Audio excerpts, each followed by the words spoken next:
I deem it a pleasure to participate in this convocation. The hills and forests have attracted me, and this region is one of the delightful parts of our country. The beautiful landscape is matched by the colorful costumes and the customs of the people who are best known for their friendliness.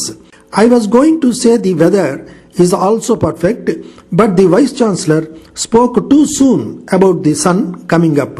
A decade ago, the Education Commission reported the functions of universities as follows: to seek and cultivate new knowledge, to interpret old knowledge and beliefs in the light of new needs and discoveries, to provide the right kind of leadership in all walks of life by cultivating physical fitness and developing the powers of the mind, right interests, and the moral and intellectual values, to provide society with competent men and women who are trained in agriculture, arts, medicine, science and technology, and various other professions, and who are imbued with a sense of social purpose, and to promote social justice and to reduce social and cultural disparities.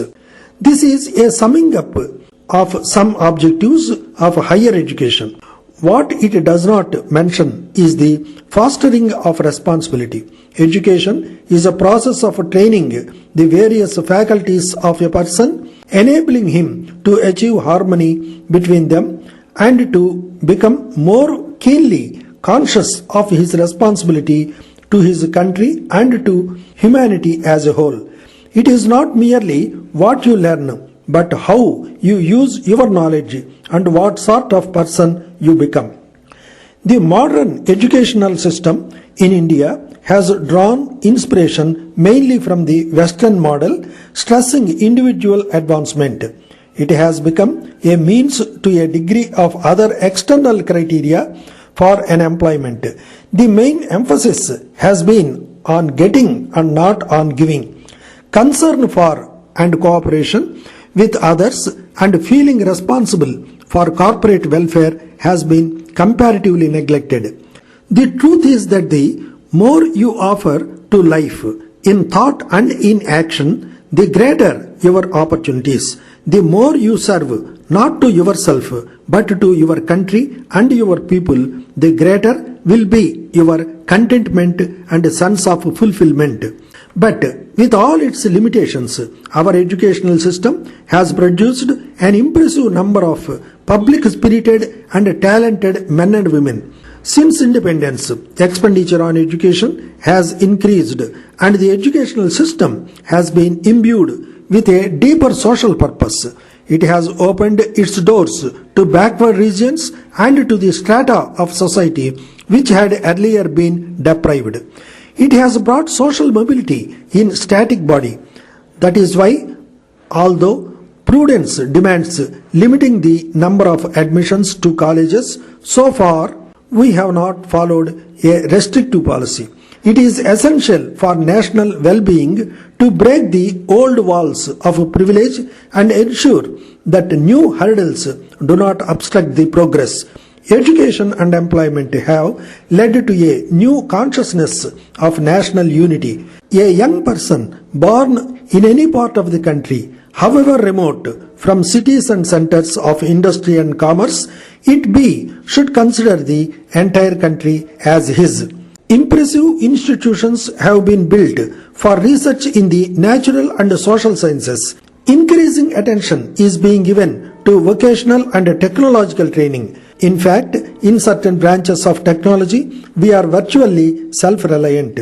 New initiatives are being undertaken to adapt technology to the needs of rural and hill areas. I am told that there are no facilities for graduate and postgraduate studies in agriculture or animal husbandry. I welcome the proposal that the Northeastern Hilly University should establish a college of agriculture and animal husbandry. The University Grants Commission and the Indian Council for Agricultural Research will set up a joint team to go into the details and frame concrete proposals soon.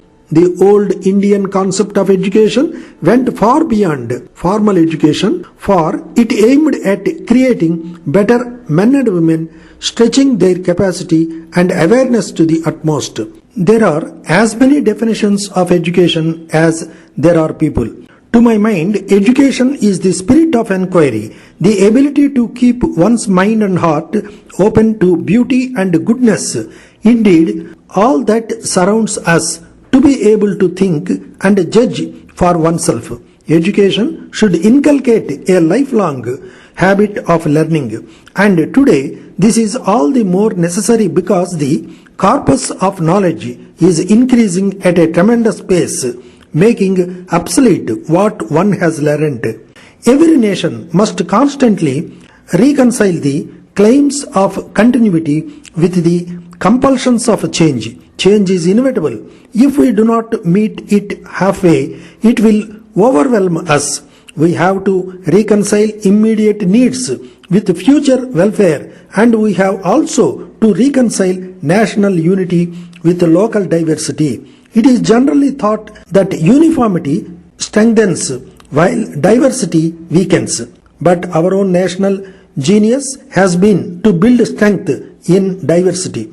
In the early years of Western education in India, the so-called educated tended to be rather ashamed of their own tradition.